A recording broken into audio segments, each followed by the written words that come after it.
him. He was brave, she says softly. But even the bravest have secrets. The studio was Prince's sanctuary, his cathedral, his battlefield, and at times, his confessional booth.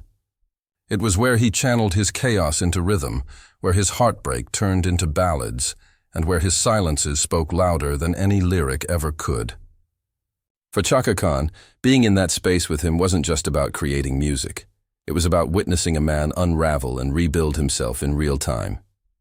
And within those late-night sessions, filled with candlelight, incense, and the hum of analog equipment, she began to understand the depths of what he was hiding from the world and from himself. Prince didn't like to be asked questions, not directly. If you tried, he'd deflect with a smirk or toss a cryptic metaphor back at you. But in the studio, his guard would lower. It was in those quiet moments between takes, when the lights dimmed and the instruments rested, that Chaka would hear him speak in riddles that didn't need decoding. "Sometimes I feel like I'm two people," he once said to her. "One that the world sees, one that only comes out when I'm alone, or with someone who already knows." She knew what he meant, knew that behind the eyeliner, the velvet, and the electric swagger was a man drowning in contradiction. Fiercely in control, but internally torn. Radiating confidence, yet consumed by self-doubt. Spiritually devoted, yet emotionally untethered. Over time, Chaka began to notice patterns. Certain tracks Prince would pour his soul into, songs laced with longing, loss, and secret desire, were never released. He'd finish them, perfect them, then bury them, she revealed. It was like he was afraid of what they said about him. One track in particular, Chaka recalled, was a haunting, gospel-tinged ballad written about a man whose identity Prince never revealed. The song, recorded in one take with trembling vocals, ended in silence. Prince sat still afterward, staring at the soundboard. "That's the one they'll never hear," he whispered. Then he locked the tape in his vault and never spoke of it again. But it wasn't just the music that revealed him. It was the atmosphere he created. Prince surrounded himself with beautiful people, both men and women, but the energy in the room often said more than words. There were looks exchanged between Prince and certain male musicians, longer than necessary, charged with meaning. There were sudden collaborations that sparked and vanished, leaving behind questions no one dared ask. And through it all, Chaka stood as both participant and witness. She never judged, never labeled, but she saw, and Prince knew she saw. He once told her, "I don't belong in a box. Don't put me in one when I'm gone." That warning stayed with her, especially now as she watches the world scramble to define his legacy. Some framing him as an eccentric genius, others calling him a mystery no one ever understood. But Chaka did understand. She saw how fame both empowered and imprisoned him. How he used androgyny not just as fashion but as a shield. How his studio became a space where he could say the things his lips never dared speak aloud. And how, in those whispers between takes, he told his truest stories, not to the world, but to her. He used to say, "The music knows me better than I know myself," Chaka recalled. And I believe that. The vault holds his truth. The world only got the half of him he was willing to share. Now, as the unreleased tracks remain locked away, and Prince's voice echoes only through the work he allowed us to hear, Chaka holds those whispers close. Not to exploit, but to honor, because some truths, no matter how painful or private, deserve to be remembered, not for scandal, but for understanding. And in those whispers we begin to hear the man behind the myth. Now in her 70s, with a legacy of her own firmly cemented in the pantheon of soul, Chaka Khan no longer needs to perform for the world. She doesn't crave headlines, doesn't chase relevance, and certainly doesn't reveal anything for spectacle. But as the years have passed, and the music world continues to mourn the loss of Prince, she's come to understand that some stories matter more with time, not less. And so, in a rare and tender moment of clarity, Chaka has finally decided to speak not to the press, not to the tabloids, but to the truth. They were two of the most iconic, mysterious, and electrifying forces in music history. Prince, the purple-clad prodigy who turned desire into poetry, and Chaka Khan, the powerhouse voice behind anthems that defined generations. Their chemistry was undeniable, their friendship fiercely protective, and their musical collaborations the stuff of legends. For decades, fans speculated about what really existed between them. Was it love? Was it lust? Or was it something far deeper and more complex? And more importantly, what did Chaka Khan know that the rest of the world never did? Now, at 70 years old, with a lifetime of stories behind her and nothing left to hide, Chaka Khan is finally peeling back the layers of her most enigmatic relationship. What she reveals isn't just about music, it's about secrets, Prince guarded with his life, truths he never wanted exposed, and the intimate confessions he shared only with her, behind closed studio doors. She doesn't speak with bitterness. She speaks with reverence, pain, and, above all, honesty. For the first time, Chaka confirms the whispers that have haunted the industry for years. Prince's relationships were more fluid, more hidden, and more emotionally complicated than anyone dared to believe. And some of those relationships, passionate, tragic, and hidden in plain sight, involved other famous men whose names Prince swore would never be revealed. This isn't a gossip story. It's a raw, cinematic look into the heart of a man who lived for love, feared judgment, and trusted only a select few.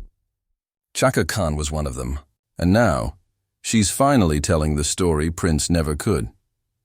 From the very beginning, there was something electric between Chaka Khan and Prince, something that defied easy explanation.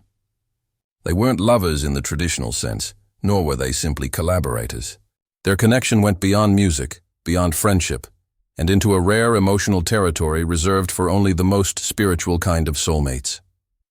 Chaka once described it as a telepathic creative frequency, a vibe only they could hear. When they were in a room together, it was as if the air changed. No one else existed. They laughed in their own language. They moved in rhythm, not just musically but emotionally.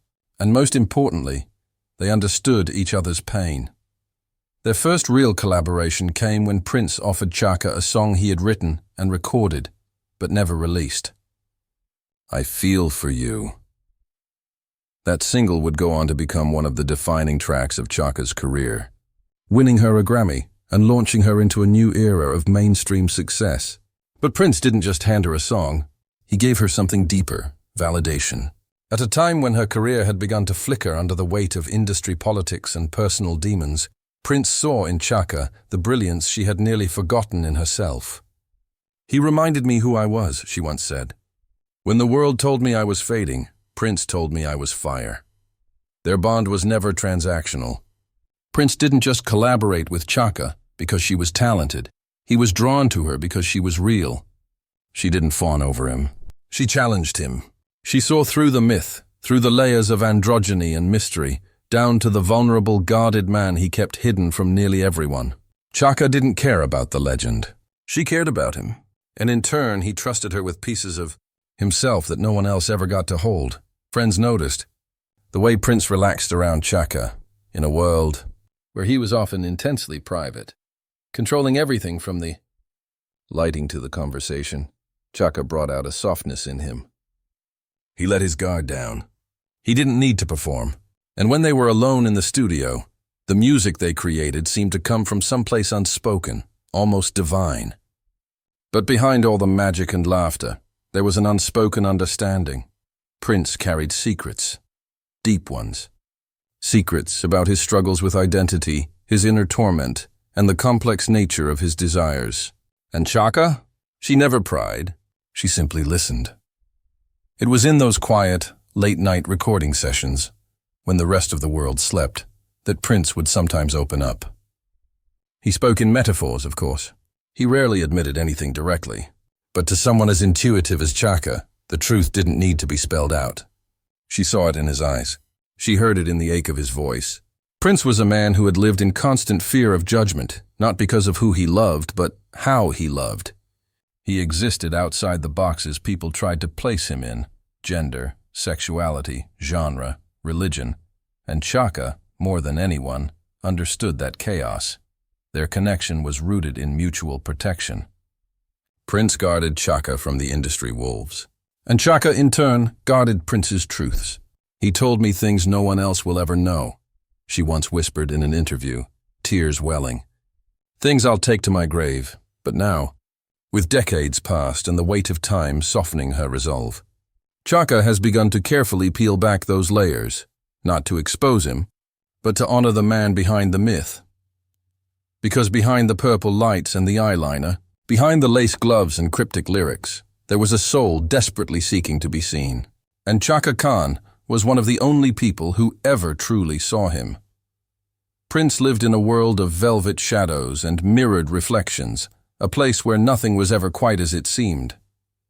He was a master of illusion, able to reinvent himself with a whisper, to vanish behind his music, his mystique, his fashion.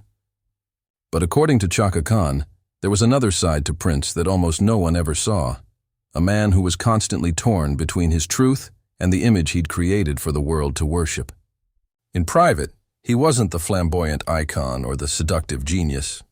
He was deeply introspective, conflicted, and afraid of the very spotlight that made him a legend.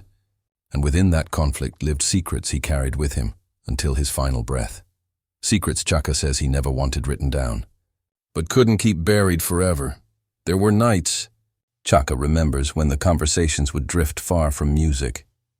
Prince would speak in metaphors, in poetry, in questions that never quite had answers. But one recurring theme always found its way to the surface: loneliness. Despite being surrounded by adoring fans, bandmates, and collaborators, Prince often felt completely isolated. He'd sit there with his guitar in his lap and talk about love like it was a curse, Chaka once recalled. Like he had too much of it to give but no one to trust it with. And in those rare, raw moments, Chaka came to understand that Prince had loved many people, but only a few had ever truly known him. Among those relationships, according to Chaka, were emotional entanglements with other male artists, some globally famous, others less known. These weren't flings or scandals. They were complicated, deeply emotional connections that Prince never acknowledged publicly but hinted at in his lyrics, his longing stares, his spiritual anguish. He didn't label it, Chaka said carefully. He didn't call it gay or bi or anything. He called it real. And real scared him. Prince's religious beliefs added another layer of torment.